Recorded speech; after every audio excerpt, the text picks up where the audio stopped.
Universidad Privada Domingo Savio. En esta oportunidad vamos a dar a conocer el tema de investigación imposibilidad en el cumplimiento.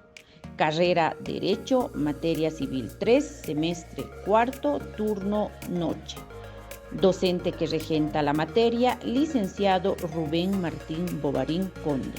Universitarios, integrantes, está a cargo de Claudia Elvira Ayllón Tola, Lidia Vilca Copa, José Armando Arce Ramos, Andrés Manuel Guevara. Gestión 2024, Potosí, Bolivia. Antes de ingresar con los conceptos, vamos a referirnos a la introducción.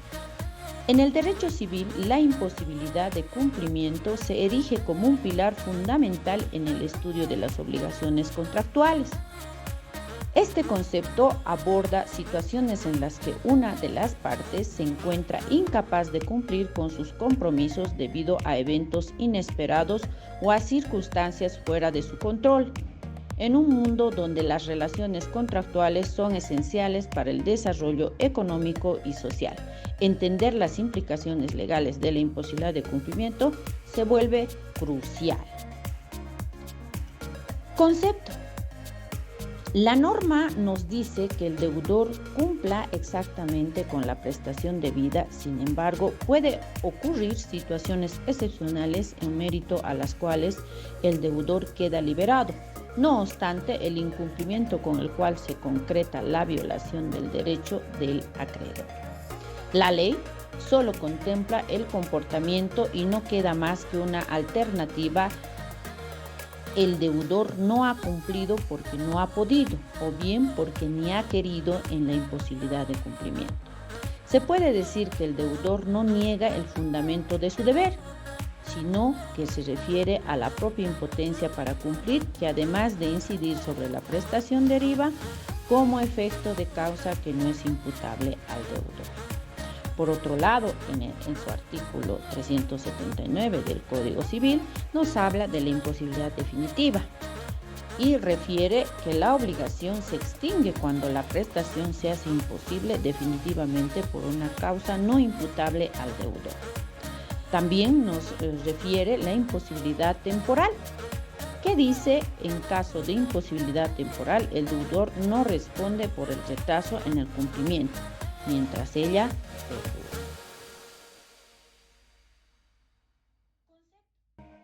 Continuando con el tema, configuración de la imposibilidad en el cumplimiento de las obligaciones de dar, de hacer y no hacer. Obligación de dar. En cuanto a la obligación de dar, señalamos que son las obligaciones de dar la causa no imputable. Es el padecimiento de la causa, sea por destrucción o pérdida irreparable, y cuando las cosas entregarse sea determinada. Obligación en especie de tal manera que el deudor no podrá sustituirla por otra, puesto que esta sería aquella a la que las partes se han referido y que el acreedor ha tenido en vista como su pretensión sobre esta partícula. El artículo 381 del Código Civil boliviano dispone extravio de cosa determinada. La prestación de cosa determinada se considera también imposible cuando la cosa se ha extraviado, sin que sea posible de probar su pérdida, pero si la cosa se encuentra después se aplicará lo expuesto en el anterior artículo. Obligación de hacer. La imposibilidad de cumplimiento debido a causa no imputable es concebible, pero se verifica muy raramente y puede darse principalmente en los siguientes casos, como por ejemplo muerte del deudor o de su inhabilidad física o mental, cuando sea esencial el cumplimiento por parte de él y no sea admisible el cumplimiento de otra persona en su lugar. 2. De prohibición o cumplimiento de origen legal, por ejemplo, el retiro de determinado lugar. Y de no hacer.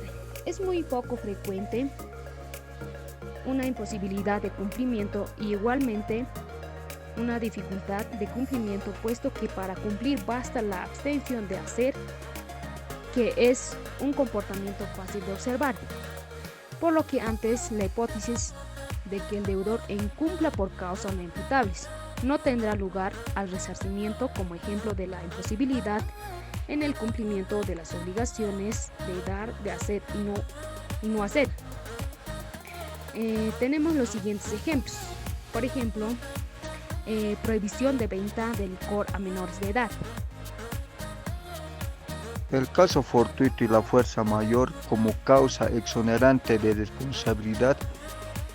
El incumplimiento culpable o voluntario se debe al dolo y a la culpa, en tanto el caso fortuito y la fuerza mayor obedecen a un incumplimiento inculpable, involuntario, y se le define como toda causa extraña para el deudor que le impide absolutamente cumplir la opción que tiene como efecto común la liberación de su responsabilidad.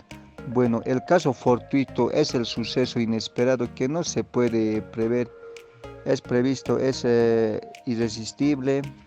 La diferencia entre el caso fortuito y fuerza mayor es tan sutil, ¿no?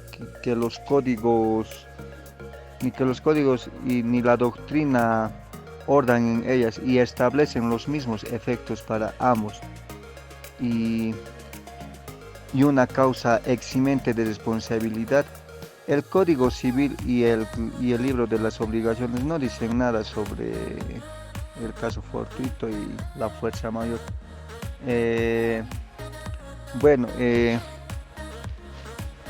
La fuerza mayor, no obstante, alguna corriente tradicional distingue al caso fortuito como un hecho de la naturaleza y la fuerza mayor como un acto soberano de la persona.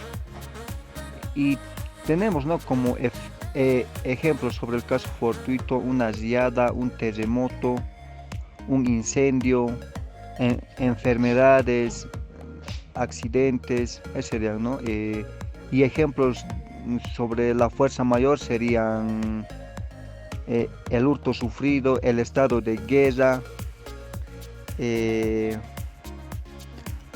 eso. Bueno, yo les voy a hablar acerca de los caracteres constitutivos del caso fortuito y de fuerza mayor.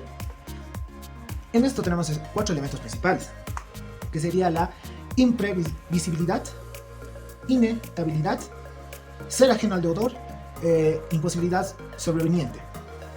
En la imprevisibilidad tenemos que es como su nombre lo dice, es algo imprevisto por el ser humano que impide que se produzca el evento o la acción contraria al deudor. ¿Qué nos quiere decir esto? Que por algo imprevisto puede ser que el deudor no llegue a cumplir su contrato o no llegue a cumplir sus deberes, por así decirlo, hacia el que le está pagando.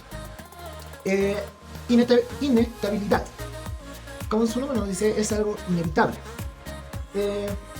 Es la casualidad de un evento o una situación que no puede ser evitado, eludido o impedido. Incluso cuando se toman las medidas razonables para hacerlo, es algo inevitable. Independientemente de las precauciones o esfuerzos realizados, es inevitable, como su nombre lo dice, poder cumplir el contrato por parte del deudor. Un ejemplo claro sería el tema ahora de los bloqueos, ¿no? Últimamente esta semana hemos estado teniendo bloqueos por todo el país y vemos que es algo inevitable.